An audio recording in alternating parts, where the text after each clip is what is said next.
Matthew chapter 9. Jesus stepped into a boat, crossed over, and came to his own town. Some men brought to him a paralyzed man, lying on a mat. When Jesus saw their faith, he said to the man, "Take heart, son, your sins are forgiven." At this, some of the teachers of the law said to themselves, "This fellow is blaspheming." Knowing their thoughts, Jesus said, "Why do you entertain evil thoughts in your hearts? Which is easier to say, 'Your sins are forgiven,' or to say, 'Get up and walk'? But I want you to know that the Son of Man has authority on earth to forgive sins." So he said to the paralyzed man, "Get up, take your mat, and go home." Then the man got up and went home. When the crowd saw this, they were filled with awe, and they praised God, who had given such authority to man. As Jesus went on from there, he saw a man named Matthew sitting at the tax collector's booth. "Follow me," he told him, and Matthew got up and followed him. While Jesus was having dinner at Matthew's house, many tax collectors and sinners came and ate with him and his disciples. When the Pharisees saw this, they asked his disciples, "Why does your teacher eat with tax collectors and sinners?" On hearing this, Jesus said, "It is not the healthy who need a doctor, but the sick. But go and learn what this means. I desire mercy, not sacrifice, for I have not come to call the righteous, but sinners." Then John's disciples came and asked him, "How is it that we and the Pharisees fast often, but your disciples do not fast?" Jesus answered, "How can the guests of the bridegroom mourn while he is with them?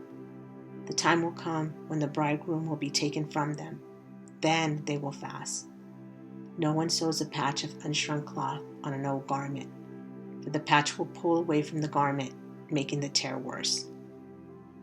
Neither do people pour new wine into old wineskins.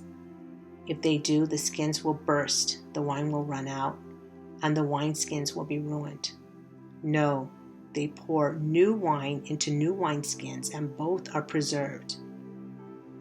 While he was saying this, a synagogue leader came and knelt before him and said, "My daughter has just died, but come and put your hand on her and she will live."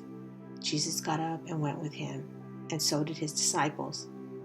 Just then, a woman who had been subject to bleeding for 12 years came up behind him and touched the edge of his cloak. She said to herself, "If I only touch his cloak, I will be healed." Jesus turned and saw her. "Take heart, daughter," he said. "Your faith has healed you." And the woman was healed at that moment.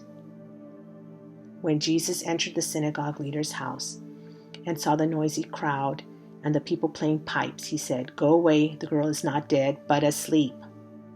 But they laughed at him. After the crowd had been put outside, he went in and took the girl by the hand, and she got up. News of this spread through all that region. As Jesus went on from there, 2 blind men followed him, calling out, "Have mercy on us, Son of David." When he had gone indoors, the blind man came to him, and he asked them, "Do you believe that I am able to do this?" "Yes, Lord," they replied. Then he touched their eyes and said, "According to your faith, let it be done to you." And their sight was restored. Jesus warned them sternly, "See that no one knows about this."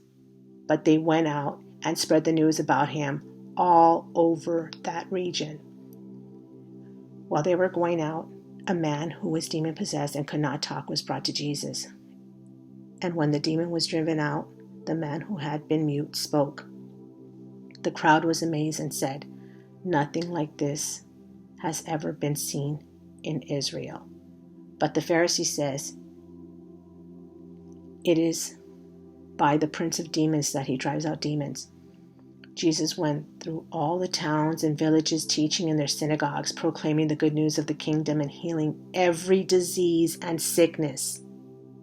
When he saw the crowds, he had compassion on them because they were harassed and helpless, like sheep without a shepherd. Then he said to his disciples, "The harvest is plentiful, but the workers are few. Ask the Lord of the harvest, therefore, to send out workers into his harvest field." And this is the end of Matthew chapter 9.